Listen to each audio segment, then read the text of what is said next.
Hey, what's up, everybody? Welcome to Space Between Ideas. I'm Blaine Gates. Now, today is day 51, so we are in the middle of our 101-day challenge, day 51.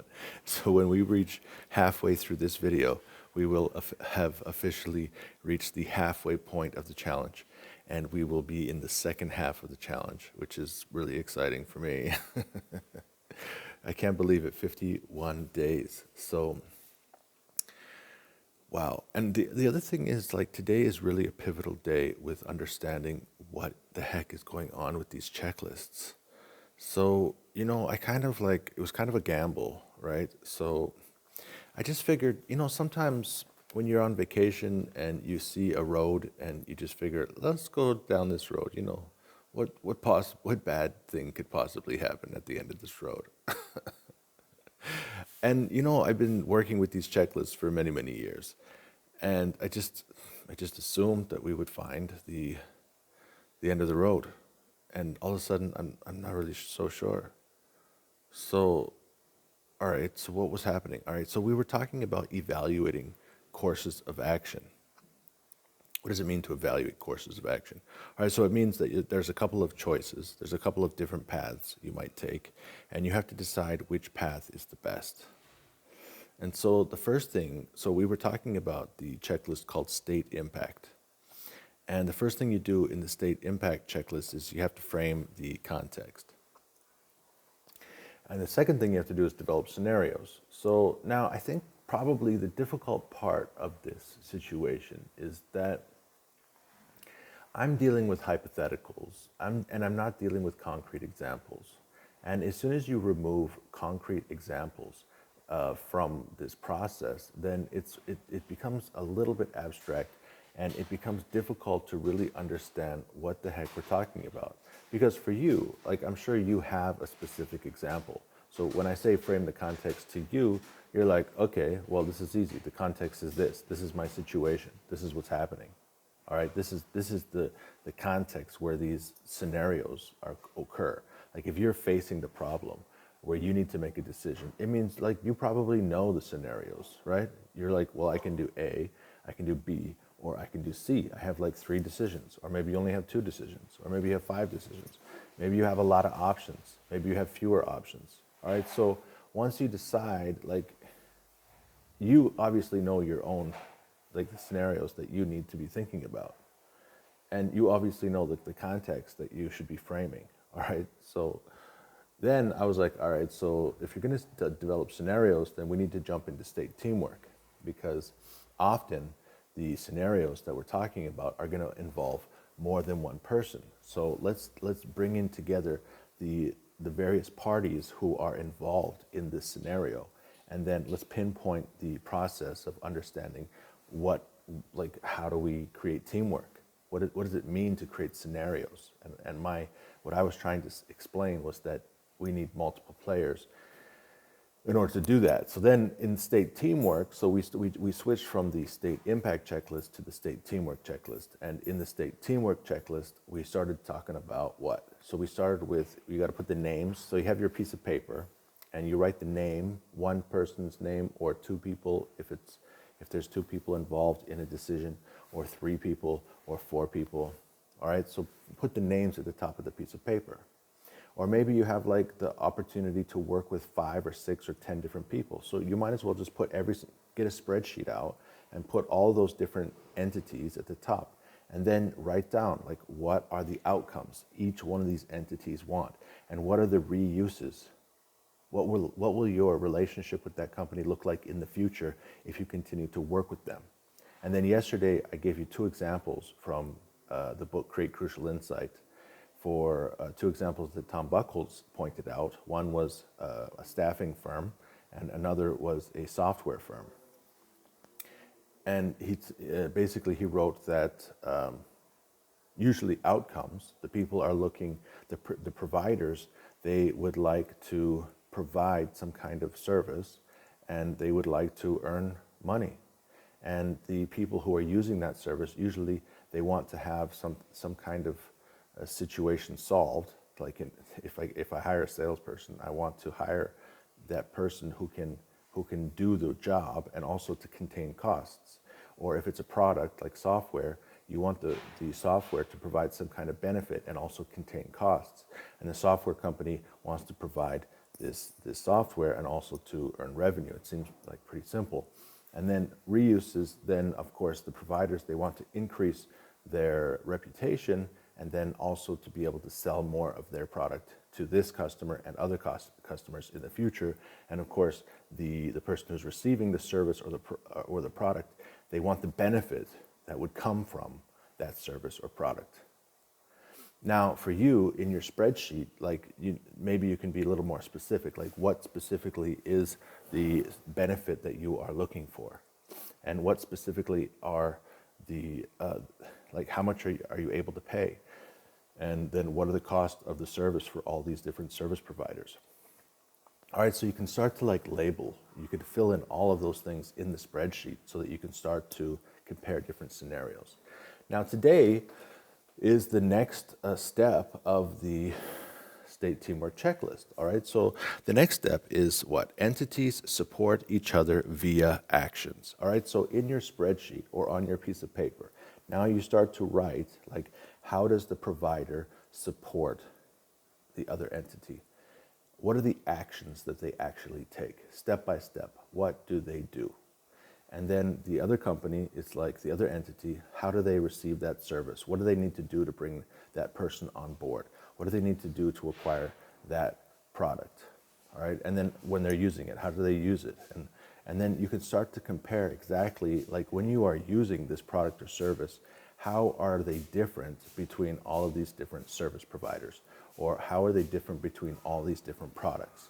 All right, so basically you're going to get a picture of what? So that's the interesting thing, right? So this is where I'm kind of having the problem.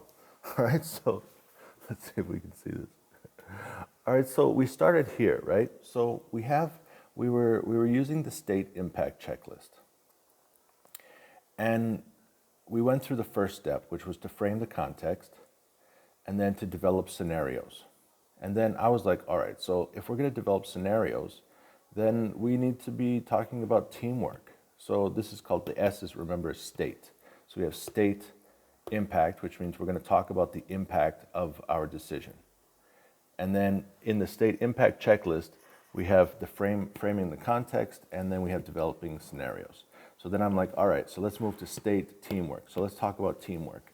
And then what? So we talked about the first couple of days. So you write down the names at the top of the piece of paper, and then you're going to write down their outcomes, and then you're talking about the reuses, and then you're going to talk about the actions. Now, what's going on? Now, I started thinking about, what does it mean to really frame the context?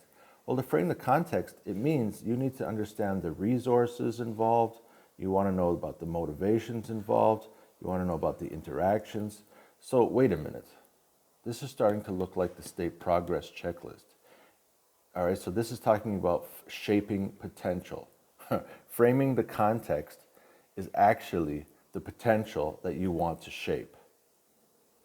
And then developing the scenarios, well, if you say that developing scenarios is the state teamwork checklist, well, what's this? What is it? What do you get when you have actions, outcomes, and resources? This is called create effects from the state progress checklist. So then I was like, all right, well, let's look, what does the state progress checklist look like? So we have resources, motivations, interactions, actions, outcomes, reuses. So what's in the middle of the state progress checklist? So obviously it's assumptions, build scenarios, and choose plans. Now, what do you mean choose plans? Choose plans goes back here, state impact. All right, so actually, the state impact checklist, it lives between these two things. All right, so it goes between building scenarios and choosing plans. When it's time to choose your plans, then you need to build a variety of scenarios before, right? So you have your resources, your motivations, and your interactions. Then what are you working towards? You're working towards the outcomes and the reuses. Now, you have to build your plan to connect the potential that you have with that future that you want to reach. And in order to do that, you have to form agendas. And that's where you're in the middle. So basically, the state impact checklist, it takes you, it fits right in between building scenarios and choosing plans. And it gives you this microcosm of like the step-by-step process for how to actually choose your plans. Now, the building scenarios, I bring it back into the state teamwork, which is what? Then you have to outline. So if you remember the state progress checklist from the very beginning, you have a plan downward and then act upward approach. So when you are building a scenario, whether you're using the state progress checklist or whether you're using the state teamwork checklist, it's the same. So you first have to talk about your outcomes. What are you trying to reach? Then you talk about the reuses. What is the future of that relationship? How can you reuse elements from those outcomes? And then expect, like, what kind of actions are you going to have to support each other? Once you're very clear about what you want, then you can start to build the scenarios. Now, of course, you need to have some assumptions. You need to do some research so that once you've outlined the things that you want to achieve and the reuses that you want. So right now, like I've been explaining, with this spreadsheet, you're going to have a spreadsheet with all these names at the top, and then you're going to have the outcomes and reuses and the actions. All right, so now what? So these are kind of like your scenarios. Now, you can have like multiple scenarios under one name. Okay, so you could put like, all right, we want these reuses and these outcomes, or if we want a different level of service, maybe we want these reuses and these outcomes and these actions. All right, so you can have like more than one choice under one entity. And then, of course, you can have multiple entities. So these are your scenarios.